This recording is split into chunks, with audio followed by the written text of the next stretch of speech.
எந்த சத்துக்களும் குறையாம இந்த மெத்தட்ல ஏபிசி மால்ட் பண்ணும்போது உடம்புக்கும் ரொம்ப நல்லதுங்க. அதே நேரத்தில் நம்ம ஸ்கின்னும் க்ளோவா பளபளன்னு இருக்கும். ஆப்பிள், கேரட், பீட்ரூட் எல்லாமே ஒரு கிலோ எடுத்துருக்கிறேன். கேரட்டையும் பீட்ரூட்டையும் துருவி எடுத்துக்கோங்க. ஆப்பிள் தோலையும் விதையும் எடுத்துட்டு சிப்ஸ் மாதிரி துருவி வச்சுக்கோங்க. இதை நிழல்ல காத்தோட்டமான இருக்கிற இடத்துல 3லேருந்து 4 நாள் காய வச்சு எடுத்தீங்கன்னா இந்த அளவுக்கு ட்ரை ஆயிரும். காஞ்ச பிறகு பார்த்தீங்கன்னா இது எல்லாமே 100 கிராம் நம்மளுக்கு கிடைக்கும். இங்க மக்கானா பார்த்தீங்கன்னா 100 கிராம் எடுத்து நல்லா மொறுமொறுன்னு ஆகிற அளவுக்கு வறுத்து எடுத்துக்கோங்க. இப்போ இதே கடாயில் 100 கிராம் முந்திரி, 100 கிராம் பாதாம், 50 கிராம் பிஸ்தா சேர்த்து இதை நல்லா வறுத்து தனியாக எடுத்து வச்சுக்கோங்க.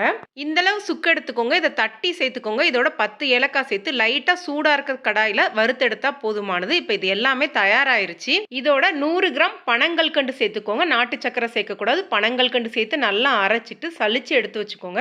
சூடா இருக்க பால்ல 1 டீஸ்பூன் சேர்த்தாலே போதுமானது. காஃபி டீ குடிக்கிற பழக்கத்தை விட்டுட்டு இந்த மாதிரி சத்தான ஏபிசி மால்ட்டுக்கு பழகிக்கோங்க.